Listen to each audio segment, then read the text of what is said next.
Hello,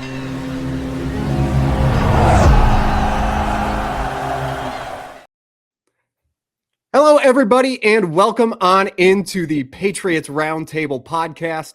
Alongside Tyler Geis, I'm Eddie Murata, and we get to preview another playoff game here today as the Patriots' Cinderella story of a season hasn't come to a close just yet.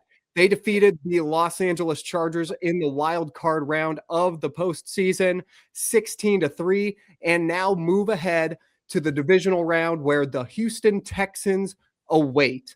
Tyler, just before we start getting into the review, the preview of the upcoming game, your initial takeaways after this weekend of football.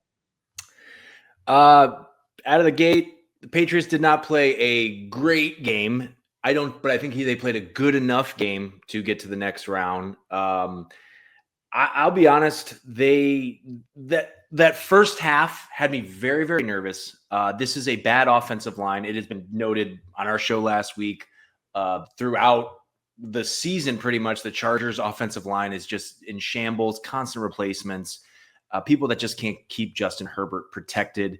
And in the first half, I remember even at one point, Chris Collinsworth was saying, why isn't guys like Milton Williams getting to Justin Herbert that much? By the second half, I don't know what Mike Vrabel said, but clearly their adjustments were made. 6 sacks on Herbert, incredible defensive front. Did Drake Maye play an outstanding game? No, he did not, but he still made a lot of great plays. I mean, I kind of noted that he might have some playoff jitters out of the gate, and maybe he won't own up to jitters. Maybe he did have some playoff nerves, but I kind of saw it early on with Maye, but I predicted that just as long as the game didn't get out of hands, off the rails, and it didn't. And that touchdown pass to Hunter Henry has been on highlight reels all week long. I mean, it was the only touchdown in the game.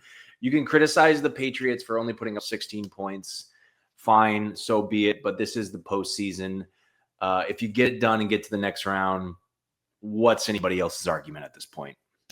Yeah, a win is a win is a win, right? And especially when we get into the postseason here, that's all that matters at the end of the day is the W in that win column. The Patriots move forward. It certainly wasn't their best offensive showing of the season, but I think overall it's extremely encouraging that you walk out of a game like that with a win, because typically speaking, you have one of those kind of performances at this point in the year, and that's what gets you sent packing. That's when you're going home and your season's over. You mentioned Drake Maye's playoff jitters. I want to comment on that, but I'm going to save that for a little bit because I think the headliner here has to be that defensive performance. We were all jazzed up about it being on here last week after a couple of wins over the Jets and the Dolphins, but this was a major step up in competition for that unit. And yes, the Chargers don't have the greatest offensive line in the world. That was another one of those points of contention when we were talking last week. But first and foremost, their ability to shut down the run translated over into the playoffs. This was the first game that each of Robert Spillane, Milton Williams, and Harold Landry all lined up together since November 13th. And they held the Chargers running backs to a total of 12 carries for 30 yards in the game. Herbert was their leading rusher, and it was mostly on broken plays. They really made that offense extremely one-dimensional coming right out of the gates. And yeah, the pass rush took a long time to really get going. I was watching through 3/4 of that game, and I'm sitting there thinking, man, he's got way too much time in the pocket back there to buy time and extend those plays and get those scramble yardage that he was getting through 3/4. But when the defense started to light them up in the fourth quarter, they made it count. The Patriots blitzed on over 45% of their defensive snaps, which was a season high for them and way above their average at 26.5% on the year. And not to get too far ahead of myself, I think when we talk about how the Patriots look to attack CJ Stroud and this Texans offense, I think it's going to be something very similar. We'll get there in a little bit, but Just an incredible late performance there. They did feel the rush early on at certain points in the game. I think it was most notable on that 4th and goal attempt for the Chargers really early on after Drake has the tipped pick. They set up inside the 10-yard line, and the Patriots 4 and out. We talked about their red zone defense. How would that carry over? Fantastic against the Chargers, 0 for 2 there. They only mustered 3 points in the entire game. There's not much to complain about from a defensive perspective for the Patriots here, Tyler. No, I've had this clip on repeat probably since the Patriots posted on Instagram. It's their BetMGM sponsor clip where it's Mike Vrabel mic'd up on the sidelines at that 2-minute warning. And, he's just telling, he's saying 2 minutes, go win the game. It was 4th down.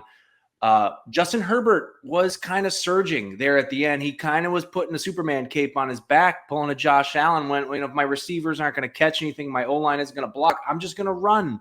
And, they get a touchdown there I'm watching the clock. It's like 3.5 to go. The Chargers are moving the ball. Herbert's running 10 plus yards here and there. I'm thinking to myself, like, they could make this 16-10 and it might be a little interesting. But, to go back to that clip I was watching with Vrabel, telling his team to just go win the game, and Milton Williams out of nowhere. This is what they signed him for out of Philly. This is why they paid him all that money to come here, to just finish off QBs when there might be a late game surge. I love to see it. And of course, he goes over, he's chanting, Milt, and he goes over to him. And of course, they give a little headbutt, and Mike Vrabel now famously gets like a bloody lip or something. And that's the culture I think Patriots fans want to have. But looking back at the last 25 years, as great as it was, you didn't have that. And that's nice to see. And I think, just to kind of touch on the Pats fan base right now, I think it's split 50-50. And I know when we started this show 2 weeks ago, I kind of probably came off as a guy that was just happy the Patriots were doing good. I'm kind of teetering towards the other way now. There's a lot of people that want the Pats to just, we'll see how it goes, but they're great. They're doing great. I'm all in. Let's go. Let's see how far we can take this. This feels like an AFC Championship caliber team. I'm not saying that's my pick yet. We'll get into that later. But I'm all in. I'm all in. I know we got to be honest as we analyze this team, but I'm all in. I love what I'm seeing right now. Yeah, the big dogs come out in January, right? Like, that was Vrabel's quote after the game. I love that. It seems like the mentality of that defense, they played through that. The big dogs come out in January. Milton Williams signed the highest paid contract in Patriots history this offseason when he came over to join the team. Contracts have gotten big, but that's still a pretty impressive, stat on his line at the bottom of that there. And he showed it. He showed exactly why you go out and pay him all of that money. They were missing him in the tail end of the regular season. We knew that in the run game, in the pass game, and having him and Christian Barmore next to each other, 2 of the top 3 pressure leaders in terms of defensive tackles on the season, entire league wide. These guys make a huge difference, play in, play out, and they got a chance to show that on Sunday night. 16 pressures, 11 quarterback hits, 6 sacks, and they made every single one of those count. Now I want to flip over to what's that? Sorry, I didn't mean to cut you off. I just needed to say there was like a couple sacks towards the end. I just started feeling god awful bad for Justin Herbert. It was bad. So yeah. Yeah, they weren't setting him down soft. That's for sure. No. They were definitely making every single hit count in that game, especially late. Started to feel bad for him myself. It was kind of cringing watching the TV a little bit, like every time, ooh. But you know what? That's what playoff football is all about, and that's why the Patriots are moving on here. On the offensive side of the ball, a couple of things that I want to touch on here before we move into our All-22 review. And it's something that actually kind of goes back to what you said on our very first episode of the show here about Drake Maye being absolutely psychotic, and no matter what happens in the game, he stays extremely even keel, and he walks out there and he puts things behind him. And you know what? I think that was especially notable in this game, and it's very different than what Patriots fans were used to seeing from number 12 for all of those years, where he was extremely high and low on the sideline. He was yelling in guys' face, locked in, laser focused, right? That's not Drake Maye. And I think it was kind of off-putting at first for a lot of people that he wasn't as fiery as you saw a guy like Tom Brady be. But what we've seen from Drake Maye and what he showcased on Sunday night is that even keel demeanor is him just continuing to move forward. He is a cold-hearted killer. It doesn't matter how many times he was strip sacked in that game, tipped interception. He was hit a bunch himself. He just kept moving forward and saved his best football for the second half of that game. After a first half where he went 6 of 15, that 40% completion percentage was the lowest in any half in his career. He threw the interception in that first half. He comes back out in the second half, 11 of 14, 173 yards and a touchdown, and a quarterback rating of 142. And late in that fourth quarter, when, like you were even saying, it felt like, okay, well, what happens if the Chargers start to make this tight? I think as I got later into watching that game, it sort of started to feel like whoever could get into the end zone first is probably going to win this game. And that's exactly what the Patriots did with Hunter Henry's touchdown catch, Drake Maye's first postseason touchdown pass of his career. And that's what we're taking a look at here today on our All-22 review.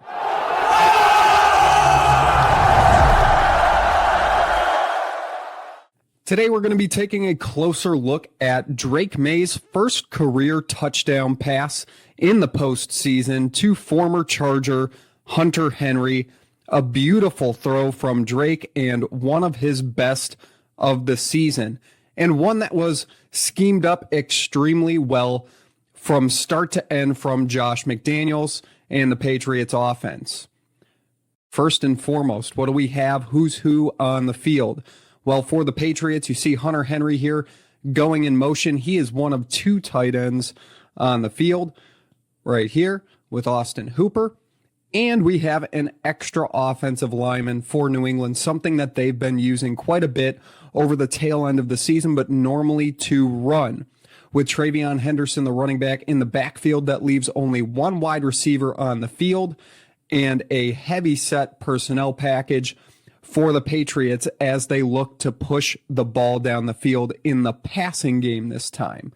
So for the Chargers defensively, you're going to see a 3-high look from them here. You got the corner drop back here. You have the other corner drop back.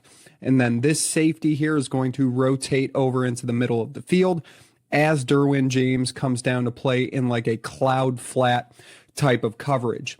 We also have a simulated pressure from the Chargers as they do bring a blitz right here from the linebacker position.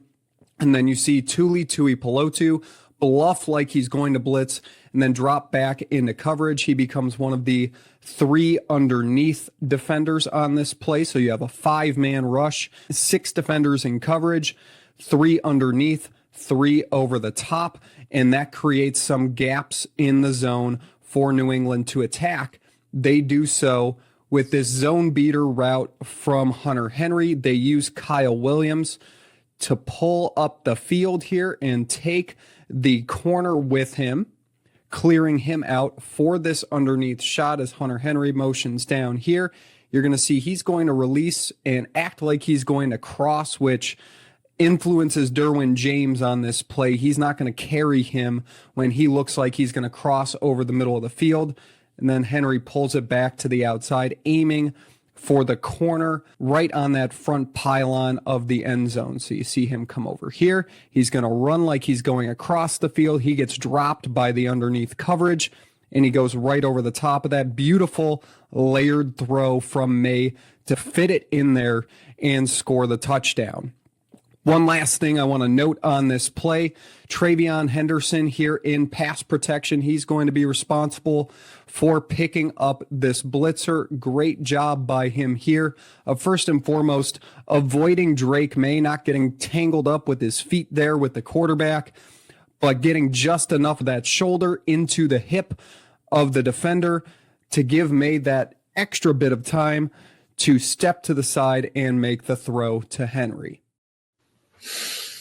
All right, Hunter Henry gets into the end zone, the only player to score a touchdown, and did so on his former team, the Los Angeles Chargers, and the Patriots advance to the divisional round of the playoffs. Tyler, I want to open it up back here to you to start out. We're going to be talking both offensive and defensive matchups for both teams here. But first off, initial thoughts on the Texans. They did go out and have an extremely impressive win over the Pittsburgh Steelers on Monday Night Football to follow up the Patriots game, 30-6. Your takeaways from that game? Texans are exactly what everybody says they are. They are probably the best defense of this season. You and I were speaking a little bit before we kind of hit record on this thing about the New York Giants. I won't harp on it too much. It's been a big week in news for the Giants with Harbaugh getting hired and all that, and yada, yada, yada. But we were talking about Giants teams of the past, and you brought up that defense from like 2007 and maybe the 2011 one too, and just how OC Umenyiora and all that stuff. They're just physical. The Texans are just a physical defense, and you knew that going in Monday night. And there was kind of that. I was talking with some coworkers that day where it's just like, if the younger Aaron Rodgers shows up, yes, that defensive front is going to be rough, but he could probably pick apart that secondary. That was not the case. The older Aaron Rodgers showed up.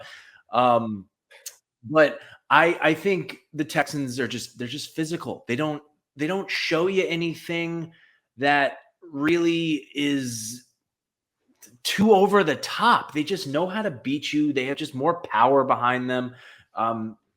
William Anderson Jr. with 12 sacks. It's just all over across the board. But while I was thinking about that, I was harping a little bit on a Super Bowl of the past, Seahawks, Patriots. And I was remembering a clip of, Bill Belichick on the sidelines. I don't want to bring up the do your job mentality. I know that's become a thing of the past with the Patriots, but he's on the sidelines telling his guys after the Seahawks defense is really kind of, or maybe it was the offense. Maybe he was talking about the Legion of Boom. Yeah, he was talking about the Legion of Boom. And he was just saying, look, fellas, they're not showing us anything crazy here. We just got to do our job. There's no crazy cover two. There's no crazy zone, nothing. We just have to do our job. And I think, Vrabel's a chip off of that mentality. And I think going into this game, especially talking to the offense, they just have to find a way to just be more powerful and especially the offensive line. Will Campbell has got to have the game of his career, so that in his short career, I should say, his very small career, so that Drake Maye can also have probably the best game of his career, because this is another big one for Drake Maye. If he gets over this hump, it's going to be interesting. It's going to be wild. I won't harp on the Texans offense too much. I know we're going to touch on it, but I think the flip side of that coin for how great the Texans defense is they can get to the offense. CJ Stroud has had struggles. He had struggles on Monday night against the Steelers. He got an A on the project against Pittsburgh, even though he didn't put a lot of effort into that win. Let's be honest. So it's going to be a fun game. It's going to be a fun game. I'll pass it back to you. Yeah, I think that you hit the nail right on the head there, especially looking at the contrast between both sides of the ball and their performance in that Texans win over the Steelers, because you look at the final score and see 30-6, and you imagine that this is a team that was clicking on all cylinders. And defensively, that was definitely true. You see that when you look at the box score, even just that the Texans outgained the Steelers 408 yards to 175 yards. They held the Steelers to 2 of 14 on third down in the game. They forced 2 fumbles off of Aaron Rodgers. They picked one of those up and ran it all the way back for a touchdown. They had a pick 6 basically to end that game. So 2 defensive touchdowns there for Houston, but only the 1 offensive touchdown. And CJ Stroud looked rattled pretty much all evening long. He was sacked 5 times. He had 5 fumbles in this game. He lost 2 of them, and he threw an interception himself in the red zone. So those are all things that, if you're the Patriots defense coming off of this game against the Chargers, and you see what the blitz was able to do to a guy like Justin Herbert, who ranked much higher than a guy like CJ Stroud against the blitz, you're going to be pinning your ears back and looking to come after him yet again. So I want to kind of keep it there. And we're going to talk about when this Patriots defense is on the field against the Texans offense, because Tyler, I think that this is really where the Patriots have the most advantage in the game. Now, one storyline coming out of Monday night was the availability of Nico Collins. He left the game with a concussion. He's in the concussion protocol now. Thursday night here, we're recording this. He didn't practice either Wednesday or Thursday for Houston. So it really seems like he may not be able to go on Sunday. And on the Patriots side, paralleling that is Christian Gonzalez, who also left the game on Sunday in concussion protocol. By Thursday's practice, though, he's already a full participant for New England. So he's not wearing a red jersey at practice. Nope. Jersey anymore as of Thursday. Wednesday, he walked out there. He had the red jersey on, shed that today. He was a full participant. So it really looks like he's going to be ready to go for New England. And again, for Houston, probably without their star receiver in Nico Collins. How does that change how we're looking at this matchup, Patriots defense versus Texans offense? I think it's all about getting to Stroud. Just mix him up. Just pressure him. I don't even want to say, I mean, if we sack him, we sack him. If Milton Williams can get in there, have a great game again, like how he did against the Chargers, so be it. I just think Stroud just doesn't look confident in the pocket. What was he? 3 for 9 for 20 under pressure. It's all there to rattle him easy. I don't know what it stems from. I don't know. The Texans really kind of haven't been on my radar since the back half of the season, because that's when a lot of people started realizing, oh, this team is the real deal. I don't know how far we can kind of see them going in the postseason, because, look, everybody likes to say defense wins championships. I think that still holds true. But this is a QB. I think I said this in something I wrote for Roundtable this week, but this is a very QB-driven league. And for some reason, the 2006 Chicago Bears went through my head because they got to the playoffs that year, or no, the Super Bowl that year, played Peyton Manning. Bears, it was the monsters of the Midway were back. Brian Urlacher, and I forget whoever else was on that team, but I know Urlacher was on that team. Who'd they have as a quarterback? Rex Grossman. Versus Peyton Manning. Peyton Manning was going to figure them out in the Super Bowl, and they did, and they just were able to separate themselves from the Bears. I kind of see that. I kind of see a similarity in this game. I see CJ Stroud. They're just a very conservative team. The Texans they don't give you anything flashy, and that has worked for them, but I think that's only going to work for them to a certain point. The Patriots on offense and defense, let me just harp on defense. I think if they just keep him in the pocket, keep him pressured, he's going to make mistakes. I don't think he has a lot of hardcore weapons out there to really threaten them. And if Christian Gonzalez is good to go Sunday afternoon, we're going to probably see some interesting things. At least I hope. My only concern is if the Texans do find a way to put up points. I was talking with some people earlier today, and I feel like if the Texans can get 17, 20 points in this game, it's going to make things a little tougher for the Patriots. If they can keep this down to 13, 14 points for the Texans, they have a chance of edging this one out, I feel. Yeah, I totally agree with you. And you know what, we're going to talk about the defense here. I know we're kind of foreshadowing that because that really is the big matchup of this game here. But just one point on them where you were kind of commenting here, aside from week 18, where the Texans basically benched everybody because they were already locked in where they were going to be in the playoff seeding, especially in the second half of that game. They even pulled Stroud, but Will Anderson, all those guys didn't end up playing week 18. They gave up 30 to the Colts and Riley Leonard. That's kind of like your outlier game. If you remove that, they only gave up 21 points twice this season, 21 plus points. So they're able to keep teams lower on the scoreboard, even when they give up some yardage. They didn't even give up very much yardage last week, though, in a very impressive win. When that Texans offense is on the field, though, I mentioned earlier, this is where I think the Patriots really have the biggest advantage in the game. And that is because of such an up and down roller coaster now for CJ Stroud through the first 3 years of his career. He won Offensive Rookie of the Year in 2023. Things were looking good. Bobby Slowick was getting head coaching interviews left and right. He ended up coming back to the Texans, and it went so poorly last year, especially with their offensive line, that he ended up getting fired. And former Josh McDaniels assistant in New England, Nick Caley, another John Carroll University guy, just like the Texans GM, Nick Caserio. All of those guys spent time together in New England. I had to get the plug in there. I'm a John Carroll guy myself, so love seeing that connection.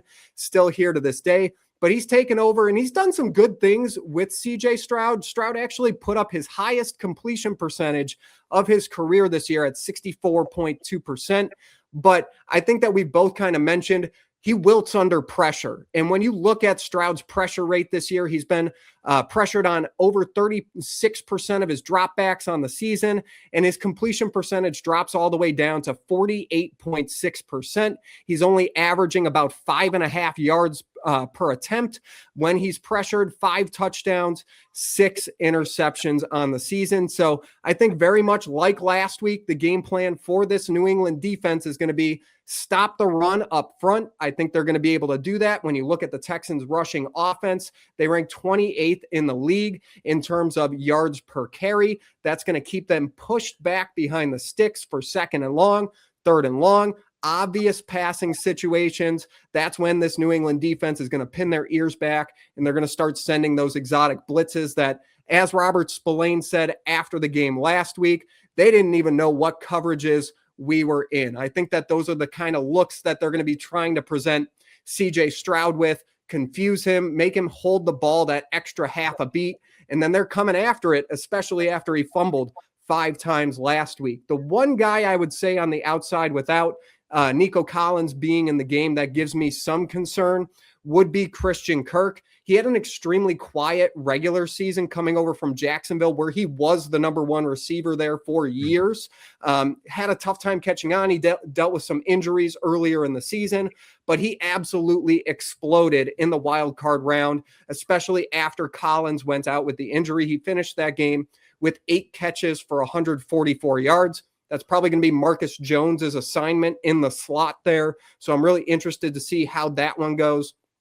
I love slot receivers, guys. I think a lot of us as New England fans, we have an affinity for the slot receiver. I don't know how many points that's actually going to lead to on the board for the Texans in this one. And if you're a Patriots fan, you're saying, oh, we're not going to have any problem taking Christian Kirk out of the game. Look at how Marcus Jones just played against Ladd McConkey this last week against the Chargers. And I think that you should feel confident going into a matchup like that, especially when it seems like this Texans offense really is going to be a one-trick pony in this game. So let's flip things over now to the defensive side of the football for the Texans, and when the Patriots offense is on the field against one of the best units in the league. Tyler, your thoughts on this Texans defense?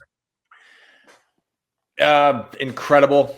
I've admired how, I think it was a Monday night game against the Bills. That's when I really, in the few weeks leading up to it, that's when you started to really hear like, oh, this Texans team's for real. And the fact that they stopped Josh Allen's rally in that game late was very impressive. I talk about, was it 15 sacks for Daniel Hunter, 12 sacks for William Anderson Jr. That is an incredible combo that is going to be probably key. That's the key thing, at least from what I've heard all week, that the Patriots offensive line is going to have to manage.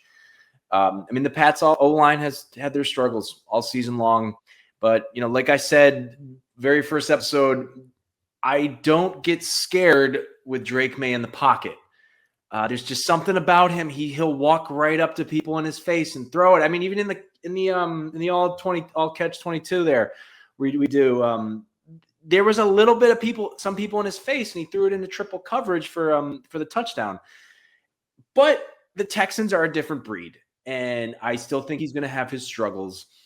Now, he does have Josh McDaniels in his ear. I think that's a big help. McDaniels has gone deep in the playoffs plenty of times. He's basically given him Tom Brady's offense. And we talk about slot receivers and how much those Pats fans love slot receivers. I know the Patriots are kind of running different kind of offenses and whatnot, but I wouldn't be surprised to see 5-6 yard checkdowns here and there. Just get the ball out of your hands real quick, see how that goes for them, at least maybe out of the gate. And if it really catches on and they're having these long drives, go for it. Fine, keep it going. This is a hot take here against the defense, but I talked about how conservative the Texans kind of are and how they play things and how they're just a physical team. I wouldn't be surprised if the Pats go for it on fourth down a lot here. If it's 4th and 1, 4th and 2, especially if some of those slant routes that I just mentioned start to work out for them, and they would rather, if they're kind of like maybe past the 50, and they would rather kind of walk away from this with points, because I think points is going to be key. Like if you got to kick 3 and the game's close, fine, go for it. I wouldn't be surprised if they go for it on fourth down a lot here and there. I don't want to say every drive. They're going to have to punt at some point. Field position could become a thing, especially if they want to pin CJ Stroud down on the inside of their own 20. But they're not scared of doing that. And I think they also might need to have a point in the game where they are telling the Texans defense, we're not afraid of you. Especially if it's close midway through the fourth quarter. We're looking at like it's 13-13 or something, because I feel that's going to be a score we're going to have. I don't know. I literally just checked the weather when I got home before I hopped on here, and there's a chance for snow at Gillette Stadium on Sunday. Texans playing a dome. Now, I'm not one to say that, that means the Texans aren't going to play a good game. But there has been multiple teams that come into Gillette Stadium who play in controlled environments that get stuck in the snow, no matter how good they are, that struggle. And that could be a factor in this. So we'll see. Yeah, that's definitely the wild card here in divisional round weekend for the Patriots and the Texans is what is the weather really going to look like when we get to Sunday night? Because even all these game plan specific things that we're talking about, I think especially when the Patriots are on the offensive side of the ball, you throw that curveball in there with a big snowstorm, and that kind of really changes everything. But I think it could play into the Patriots' hands. And I did a really deep dive in on the Houston Texans defense because, Tyler, I got to tell you, I had a couple of almost sleepless nights just being absolutely terrified of what potentially this Houston Texans defense could do to shut down a young and, let's face it, inexperienced team as they get into deeper and deeper waters in the postseason. This is a Texans team that now has won a playoff game all 3 years of Stroud's career. So they've been here before. They haven't been able to get past this point. But if you're Houston, you're looking at this Patriots team that's ascending out of nowhere. And this looks like a real good matchup for you. We talked about that a little bit last week where the Chargers may be looking at this and saying, okay, well, this is exactly who we wanted to play. The Texans may be looking at it and saying the same thing here. They do things a much different way on the defensive side of the football than the Chargers do. Both excellent units. Houston statistically definitely has the edge. They rank first in yards against per game, second in points against per game. They're first in EPA per play. They're second in DVOA. You go down the list. Pretty much any statistical measure that you want to look at for these guys, they're at or near the top of the league, and they do so while blitzing at the dead last rate in the NFL, especially on early downs. They're not disguising their coverages. They're not sending additional rushers on the blitz. They're getting pressure with 4. And that was kind of my comparison when we were talking pre-show about that Giants defense. Was the blueprint for them too, was Osi Umenyiora, Justin Tuck, Michael Strahan, of course. Like those guys were getting pressure with their front 4. They were dropping 7 back into coverage and just making those throwing windows extremely tight for the offense. And for Houston too, not only do they have Will Anderson Jr. and Danielle Hunter, like you mentioned, on the outside, they have 2 fantastic boundary corners and Derek Stingley Jr. and Kamari Lassiter, and a guy in Jalen Petrie that kind of roams all over the field for them, almost similar to a guy like Derwin James last week, where technically he could be considered a safety, but he actually plays the vast majority of his snaps either in the slot or in the box. So if I'm the Patriots and seeing a defense that likes to run that personnel out there on the field, we kind of know what we're going to get pre-snap, and for them, it's a lot of single high coverages with the safety, almost like on that all-22 review where the Chargers rotated late into cover 3 on that play. That's the foundation of this DeMeco Ryans defense. He spent a lot of time underneath Robert Saleh, and that's the old Seattle cover 3 scheme that they run. So that's the foundation for this Houston Texans defense. You kind of know what you're going to get going in, but they are extremely good at it. And that's what makes this all the more challenging, is being able to sustain an offensive drive when you're consistently getting pressure with 4 guys. So for the Patriots in this one, I think that you really want to walk out multiple personnel packages. We saw them in the second half of that game against the Chargers start utilizing 22 personnel. So 2 running backs, 2 tight ends on the field. They threw out Jumbo in passing situations with Thayer Munford on the field as an additional blocker in pass protection, where when you look at their splits during the regular season, it was 47 of 66 snaps that they ran were runs out of formations like that. So well over 70% there, a tendency breaker for McDaniels in the offense that I think that you could see them return with this week, knowing that they're going to have to block things up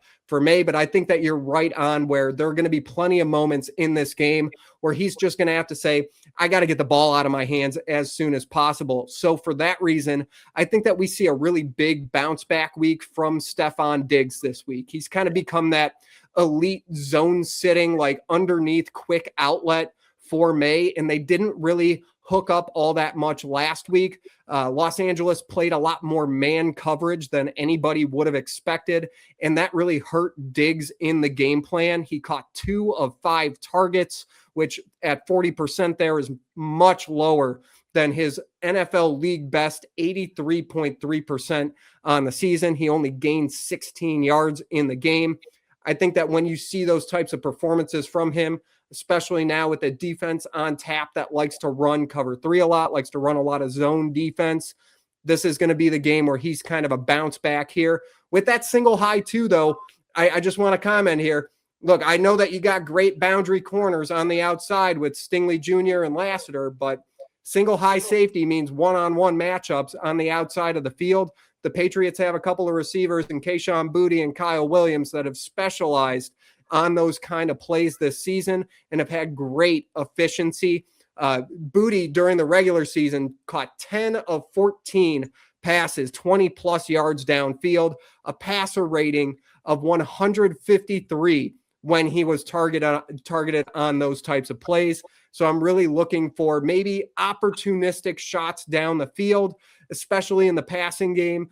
Houston gives up quite a few of explosive plays in the passing game. They rank 16th in the NFL there and just 18th in overall pressure rate. So if you can pull in some extra blockers for Maye to give him that extra half a second to throw down the field, there may be crossing routes running open in the middle of the field or one-on-one shots that they can take down the sidelines.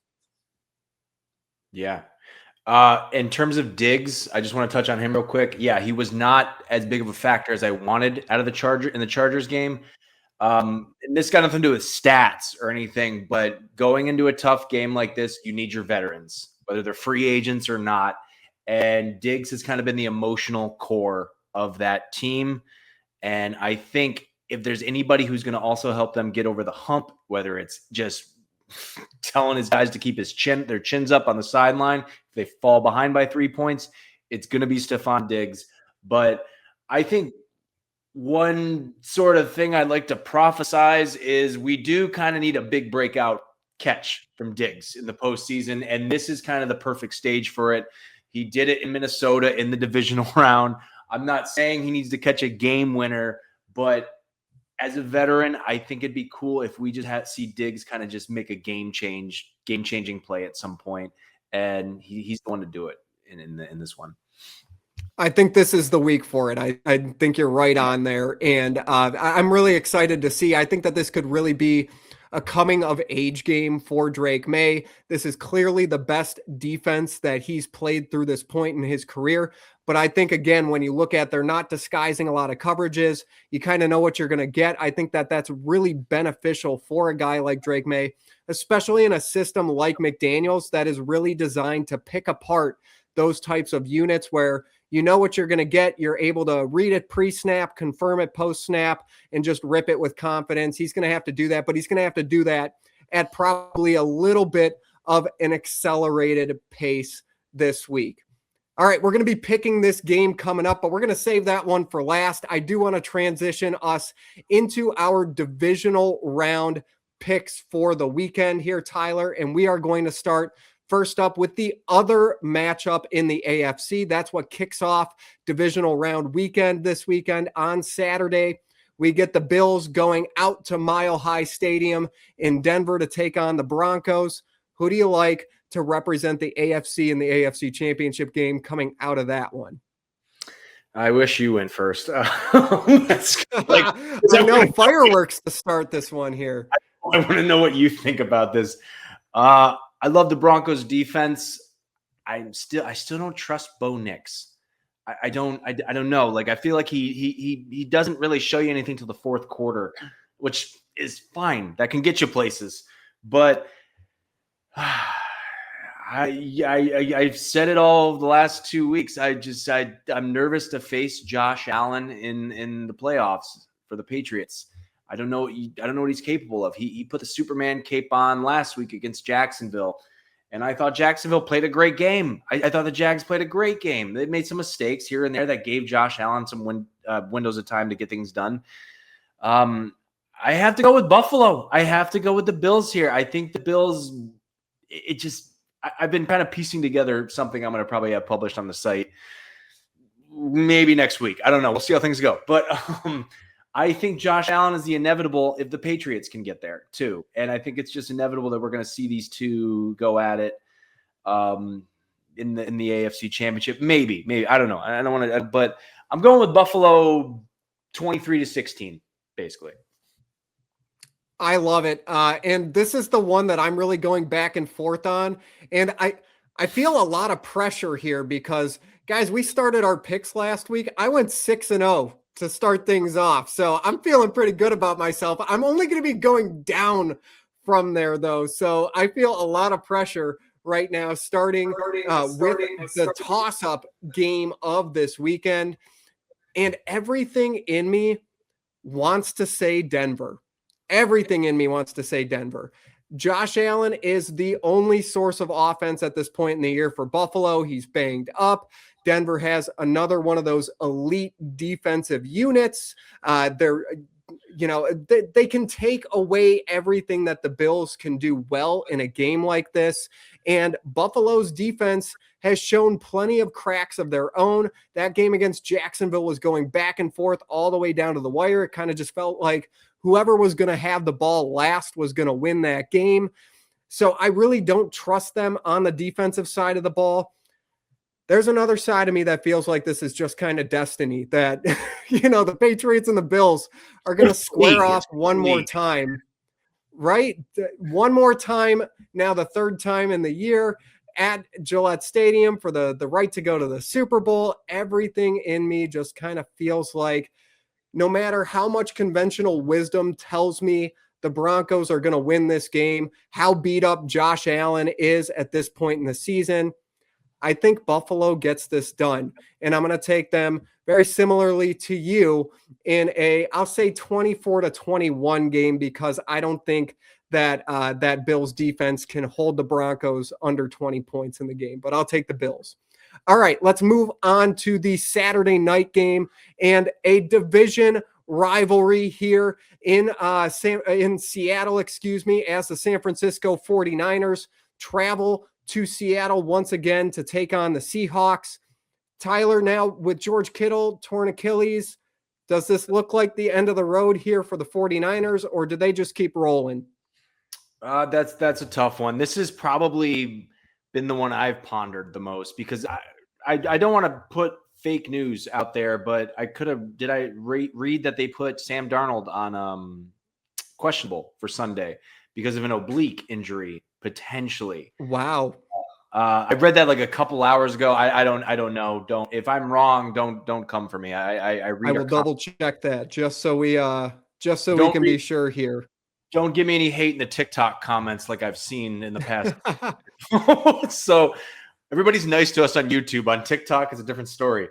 But we love the YouTube crowd, that's for sure. The YouTube crowd's like, you guys are doing a great job. TikTok, they're just like, oh, this aged well. But ESPN 57 minutes ago, Seahawks Sam Darnold hurts oblique but expects to play versus 49ers. All right. I would imagine it would have to be something crazy to keep him out of a game like this. Right. Especially at this level. The Seahawks are so touch and go with me. I think they're doing a great job.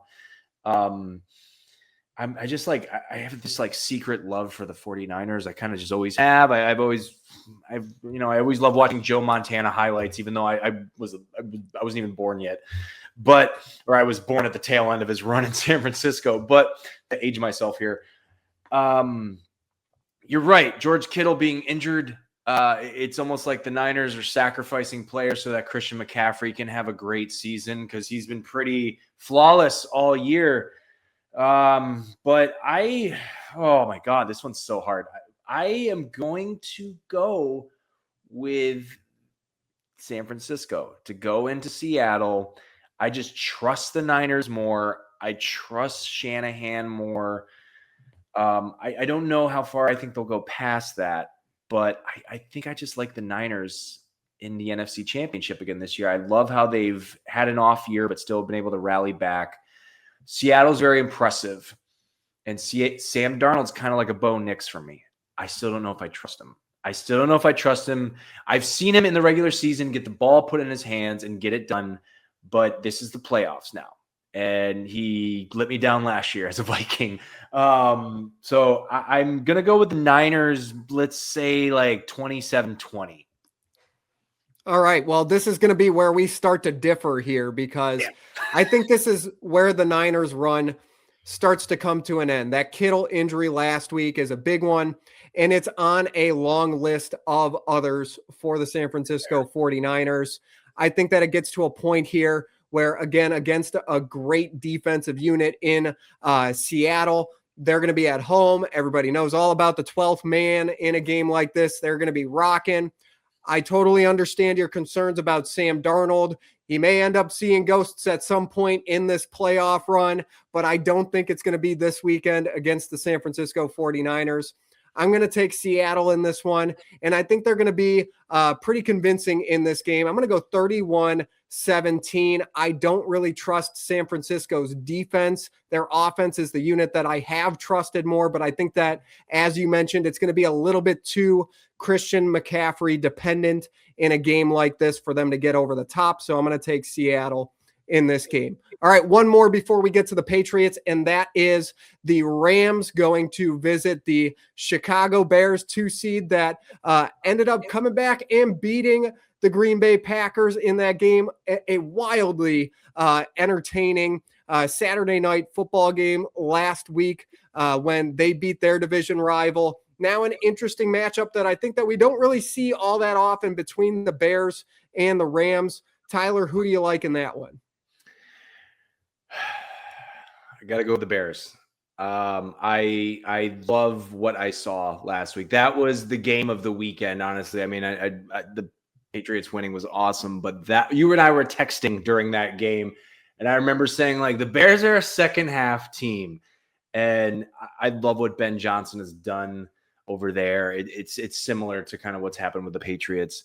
But I don't want to take anything away from the Rams. I think Matthew Stafford's having a great year, and I think obviously being an MVP, probably going to get the MVP, maybe going to get the MVP, unless we'll see what happens with Drake Maye. Stafford has a lot of great targets. I just like Chicago at home against a West Coast team. I think the weather's going to get to the Rams. I just recall that divisional round game last season in Philly on the road where it was snowing at the end, and just the Rams just couldn't click.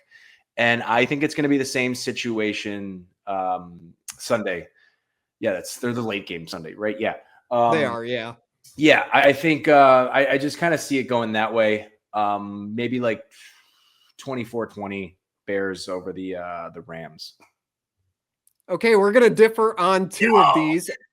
I'm going to be taking the Rams in this game.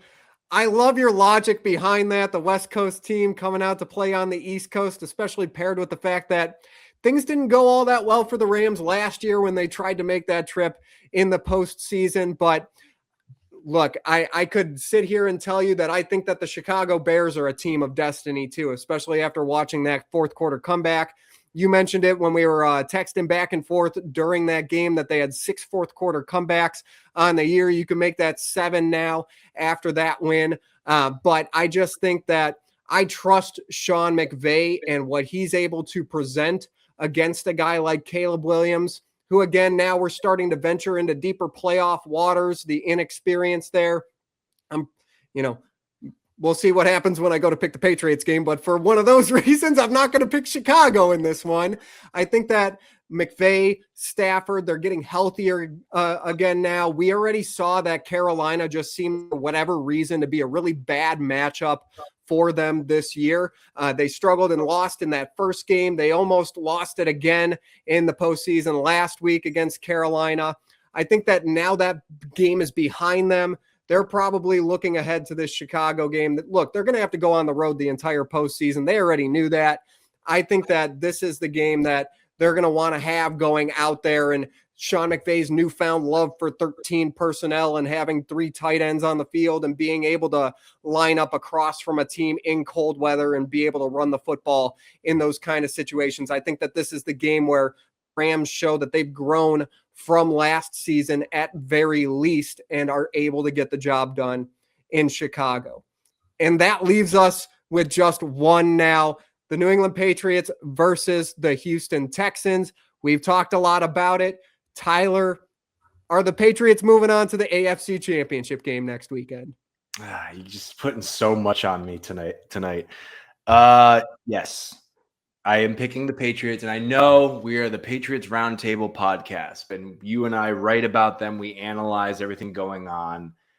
And yes, we have to be completely honest in our judgment of this, and maybe we're being a little biased at times.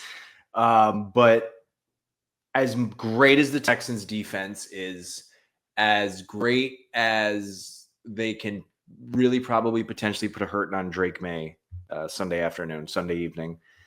I still think there's some pockets of opportunity in that game for the Patriots to squeak this one out, sneak away with it, whatever. And the snow potentially coming down, CJ Stroud just kind of being a little anxious in the pocket is going to probably see some stuff thrown at him a lot. And Gillette Stadium is going to be rocking. Like I kind of said at the top of the show, for a while I was just like, I'm just happy to be here. I'm just happy this team's doing good. I'm pretty all in now. I love what I'm seeing. I love the energy going on on those sidelines. I don't know. I'm still not at the Super Bowl yet. I'm not there yet. I know you're not there either. For all I know, this is where you stop. And for all I know, we got to start maybe kind of recording some evergreen topics after this week. I don't know. We'll find out Sunday night. But I'm going with the Patriots, 16-13. I love it. And I love that you made it a low-scoring game here, too. I'm going to be right alongside you on this one.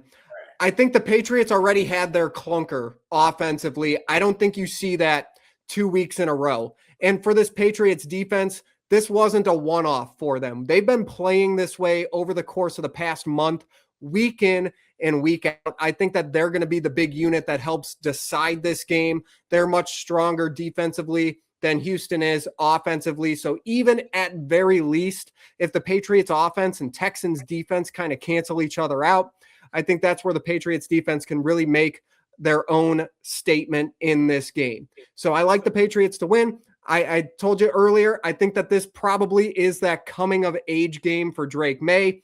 He's going to look comfortable in this game if I can look into my crystal ball again this week. I think that this is going to be a great game for Maye. He may struggle early on. He gets those early game jitters. You talked about that earlier too. I think once he moves through those things, and hopefully he does so a little bit quicker this week than he did last week, I think that the Patriots do enough to get up on the scoreboard, play in control of this game. And I don't think Houston, without Nico Collins, has enough offensive firepower playing one-dimensionally to come back and win a game like that. So I'll take the Patriots to win 20-13. I like them by a touchdown, but I don't like them to score a lot of points. I think Houston's going to settle for 3 at a couple of points in this game that they're probably going to look back and say, should we have gone for it on 4th down? You're talking about the Patriots going for it on 4th down. I think that the Houston Texans, especially defensive-minded head coach, they might get conservative at a couple of points in the game, take some points, and you're looking at this one afterwards saying, what could have been if they would have just converted on those couple of plays? All right, that rounds out our picks for the weekend. And once again, Tyler, we are way over time. We are starting to maybe think about over-unders, how far are we going to take this thing? I thought so too. I thought we were moving at a pretty good pace here today, but that officially means that we are out of time and we have to go. So guys, once again, if this is the first time that you're seeing us, we'd like to thank you, especially for making it to this point all the way at the end of the podcast. And be sure to go join the discussion in the comments section here or over on roundtable.io. Tyler and I are both writing a bunch of articles every single week where we're previewing upcoming games and reviewing old games. So there's a lot of good stuff over there. If you haven't been there yet, please go and check that out. All right, an exciting weekend of football upcoming, and we could not be more thrilled to be breaking it down here for you next week on the Patriots Roundtable Podcast. For Tyler Geis, I'm Eddie Murata, signing off until next time.